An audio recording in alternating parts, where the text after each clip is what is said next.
আমরা দেখতে পাচ্ছি বিভিন্ন স্থানে আমাদের কিছু মুসলিম ভাইরা মাজার ভাঙা শুরু করেছে। তো এই বিষয়ে অনেকেই জানতে চেয়েছেন। তো আমি আমার কোরআন এবং সুন্নাহর আলোকে সত্য বিষয়টা আপনাদের সামনে উপস্থাপন করার চেষ্টা করব ইনশাআল্লাহ। আসসালামু আলাইকুম ওয়া রাহমাতুল্লাহ। ইন্নাল হামদুলিল্লাহ ওয়াসসালাতু ওয়াসসালামু আলা রাসূলিল্লাহ ওয়া বা'দ। সম্মানিত দর্শক শ্রোতা, দিনী ভাই ও বোন, দেশ কিংবা প্রবাস যে যেখান থেকে আমাকে শুনছেন, সকলের প্রতি অনেক অনেক প্রীতি ও শুভেচ্ছা জানিয়ে শুরু করছি একটি গুরুত্বপূর্ণ বিষয়, যে বিষয়টি বর্তমানে আমাদের বাংলাদেশে চলমান রয়েছে।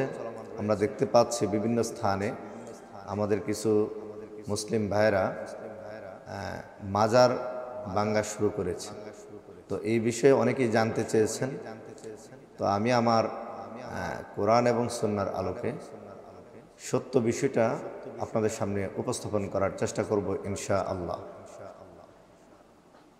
সম্মানিত দিনী ভাই ও বোন, প্রথমে যে কথাটা আমি আপনাদের সামনে পরিষ্কার করতে চাচ্ছি সেটা হচ্ছে, আল্লাহ রাব্বুল আলামিন দিন পালন করার আগে দিনের জ্ঞান অর্জন করা ফরজ করেছে। সেজন্য আমি যখন দিন পালন করতে যাব কোনো একটি বিষয় নিয়ে, তখন অবশ্যই এর বিধিবিধান কি সেটা আমাকে আগে জেনে নিতে হবে। যেহেতু আল্লাহ রাব্বুল আলামিন আমাকে আপনাকে প্রথম অর্ডার করেছেন ইকরা বিসমি রাব্বিকাল্লাযী খালাক, সুতরাং আগে জানতে হবে।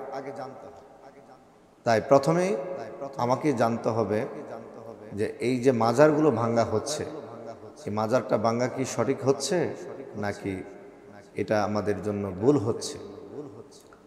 এই ব্যাপারটা আরেকটু পরিষ্কার হওয়ার জন্য আমি আপনাদের সামনে হাদিসের একটি বাণী নিয়ে আসতে চাই। হাদিসে এসেছে, ফাকিহুন ওয়াহিদুন আলা শাইতানি মিন আলফি আবিদ।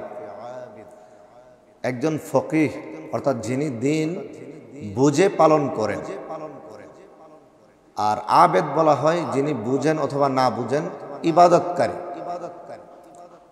সুতরাং শয়তানকে মোকাবেলা করার ক্ষেত্রে আল্লাহ রাব্বুল আলামিনের কাছে শয়তানের জন্য সবচেয়ে শক্তিশালী অবস্থানে থাকেন, ঈমানের উপর টিকে থাকেন ফকিহ, যিনি দিনটাকে বুঝে পালন করেন।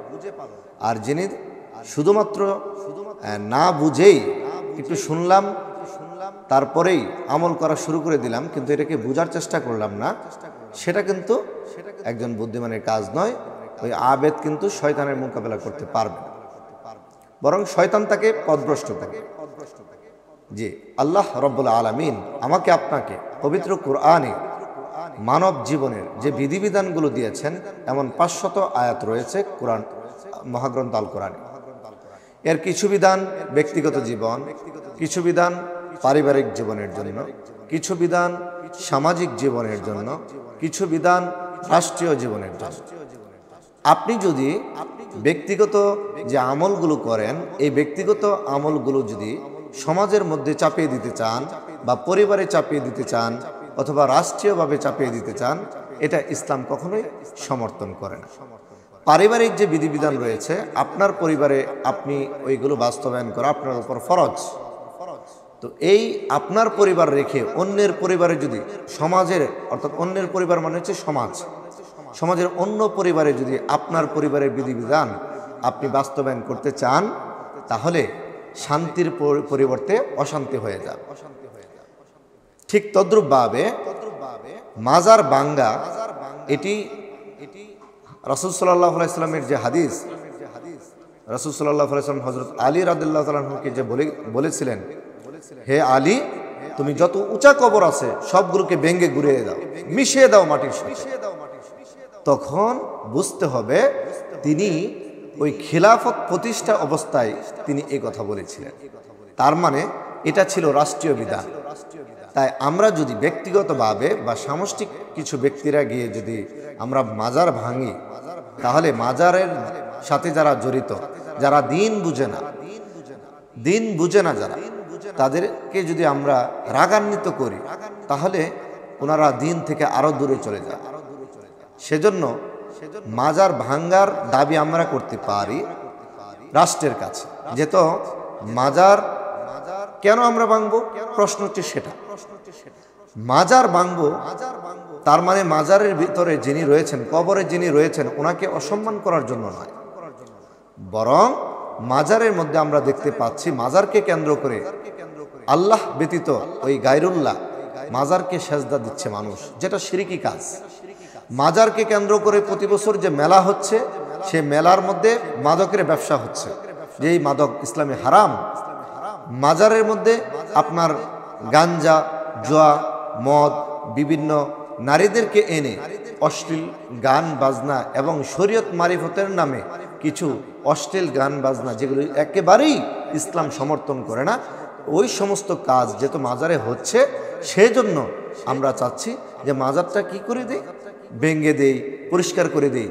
কিন্তু ভাই, একটা সমস্যা সমাধান করতে গিয়ে যদি আরেকটা সমস্যা আমরা সৃষ্টি করে ফেলি, কারণ এটা যেহেতু, তাহলে কিন্তু এটা বুদ্ধিমানের কাজ হলো। আপনাকে দিন বুঝে আমল করতে হবে। তাই আমরা কি করব, আমাদের তাহলে দায়িত্বটা কি? সর্বপ্রথম আমাদের দায়িত্ব হচ্ছে আমরা আল্লাহ রাব্বুল আলামিনের যে বিধান, ওই পন্থায় যাইতে হবে। ইযহাব ইলা ফিরআউনা ইন্নাহু তাগা, তুমি ওই ফেরাউনের কাছে যাও যে সীমা লঙ্ঘন করেছে, তার কাছে গিয়ে দিনের দাওয়াত দাও। তাই যারা মাজারের খাদেম রয়েছে, মাজারকে লালন করছে, ওই মাজারকে খেদমতের নামে শিরককে জীবিত রেখেছে, ইসলাম বিরোধী কর্মকাণ্ডকে, মাদক, জুয়া, ফেন্সিডিল থেকে শুরু করে নাচ, গান, নারীবাজি, সমস্ত বিষয় যারা জীবিত রেখেছে, ওই সমস্ত ভাইয়েরা ইসলামী শরীয়তের বিধান লঙ্ঘন করছে। তা আমরা, যেহেতু তারা কালিমা পড়ছে, যদিও শরীয়তের দৃষ্টিতে ওনারা পূর্ণাঙ্গ মুসলিম হয় না, আমরা মনে করি, এবং কোরআন এবং সুন্নাহ তাই বলে, কিন্তু তিনি যেহেতু কালিমা পড়েছেন এবং তিনি এক আল্লাহকে বিশ্বাসী করেন, তাই ওনাকে আগে দিনের দাওয়াত দিতে হবে, বুঝ দিতে হবে যে ভাই এটা ইসলামে হারাম। তারপরে আমরা রাষ্ট্রের কাছে আবেদন করতে পারি। রাষ্ট্রের সহযোগিতা নিয়ে আমরা যদি ওনাদেরকে বোঝাতে পারি, তাহলে ওনারাই পরিষ্কার করে দিবেন। এতে করে সুন্দর সংস্কার হবে, সুন্দর বাংলাদেশ হবে। কিন্তু আমরা যদি ওই দিন, যেহেতু রাষ্ট্রীয় বিধান, এটা যদি আমি ব্যক্তিগত বা সামষ্টিক কিছু ভাইয়েরা গিয়ে যদি এই সমস্ত মাজারকে ভাঙতে চাই, তাহলে ভালোর পরিবর্তে মন্দের দিকে ধাবিত হবে। হ্যাঁ, এবার আসি, তাহলে রাষ্ট্র কখন এটা পালন করবে? আপনাকে আমাকে মনে রাখতে হবে, বাংলাদেশ একটি বিধিবিধানকে ফলো করে, অর্থাৎ সংবিধানের আলোকে চলে। রাষ্ট্র ব্যবস্থা পরিচালনা করার জন্য পৃথিবীতে যে পন্থাগুলো রয়েছে, এর মধ্যে রয়েছে একটি হচ্ছে রাজতন্ত্র, একটি গণতন্ত্র, সমাজতন্ত্র, এরপরে আরো অনেক তন্ত্রমন্ত্র আছে। আর ইসলামের রাষ্ট্র পরিচালনার বিধিবিধান হচ্ছে, ব্যবস্থার নাম হচ্ছে খিলাফত। যেহেতু বাংলাদেশে খিলাফত এখনো প্রতিষ্ঠা হয় নাই, রাষ্ট্র উদ্যোগ নিবে না। যেহেতু বাংলাদেশ পরিপূর্ণ ইসলামিক অনুশাসন এখানে মানা হয় না, রাষ্ট্র উদ্যোগ নিবে না, বরং রাষ্ট্রকে আমরা দাবি জানাতে পারি, এখানে মদের ব্যবসা হয়, অশ্লীলতা বেহায়াপনা হয়, নারী পুরুষ অবাধ মেলামেশা হয়। এই সমস্ত অপকর্মগুলোকে দূর করার জন্য শুধুমাত্র মাজারটাকে স্বাভাবিক মাজারের মতো যদি রাষ্ট্র করে দেয়, যদি ওই ব্যক্তি যে কোনো কবরকেই যেহেতু জিয়ারত করা যায়, রাসূল সাল্লাল্লাহু আলাইহি সাল্লাম যেহেতু বলেছেন, হ্যাঁ, জিয়ারত করলে, কবর জিয়ারত করলে মৃত্যুর কথা স্মরণ হয়। এই জন্য জিয়ারতের পরিবেশ করার জন্য আর সকল অপকর্মকে দূর করার জন্য আমরা রাষ্ট্রের কাছে আবেদন করতে পারি।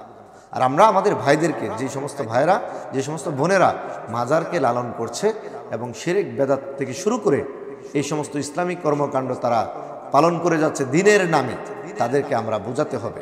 প্রথমে বোঝাবো, দ্বিতীয়বার বোঝাবো, তৃতীয়বার বোঝাবো, চতুর্থবার আমরা রাষ্ট্রের কাছে যাব।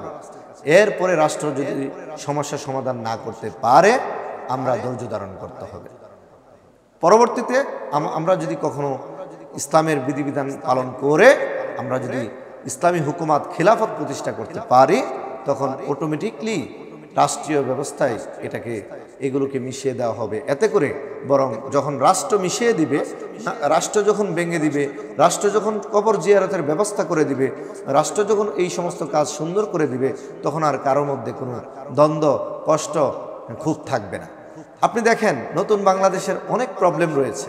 যেমন মনে করেন রাষ্ট্রীয় যে সংস্কারগুলোর মধ্যে মৌলিকভাবে যদি আমরা চিন্তা করি রাষ্ট্রের উন্নয়ন, তাহলে মৌলিকভাবে হচ্ছে উন্নয়ন হচ্ছে এখন রাষ্ট্রে অনেক টাকা ঋণ, সরকারকে ঋণ পরিশোধ করতে হবে। রাষ্ট্রের মধ্যে অনেক ধরনের বৈষম্য রয়েছে। মনে করেন আপনার জনগণের জীবনযাত্রার মান উন্নয়ন করা, দ্রব্যমূল্যের ঊর্ধ্বগতি অনেক বেশি, সিন্ডিকেটে ভরে গেছে। যেই সমস্ত কাজগুলো আগে করা দরকার, যে কাজগুলো আগে করলে মানুষ স্বাভাবিক জীবনে ফিরতে পারবেন, নিরাপত্তা পাবেন, আগামী দিনে সুন্দর, স্বচ্ছ, পরিষ্কার, দুর্নীতিমুক্ত, স্বৈরাচার মুক্ত সুন্দর একটি রাষ্ট্র গঠন করতে পারবেন, সেই ব্যাপারে এখন আমাদের উচিত সরকারকে সহযোগিতা করা। আর যেই কাজটাতে আমরা এখন হাত দিচ্ছি, এই কাজটা একটি ঐচ্ছিক এই মুহূর্তে কাজ, আর এই কাজটাতে হাত দেওয়াতে হতেও পারে আমাদের যারা মানে এই বাংলাদেশের যারা শত্রু রয়েছে, ইসলামের যারা শত্রু রয়েছে, স্বাধীন বাংলাদেশের যারা শত্রু রয়েছে, যাদেরকে বিতাড়িত করা হয়েছে, তারাও আবারও এই ছোট ছোট বিষয়গুলোকে কেন্দ্র করে তারা ঐক্যবদ্ধভাবে আমাকে আপনাকে আবারও হামলা করতে পারে। তাই আসুন দিনকে সঠিকভাবে বুঝি এবং সঠিকভাবে জানি।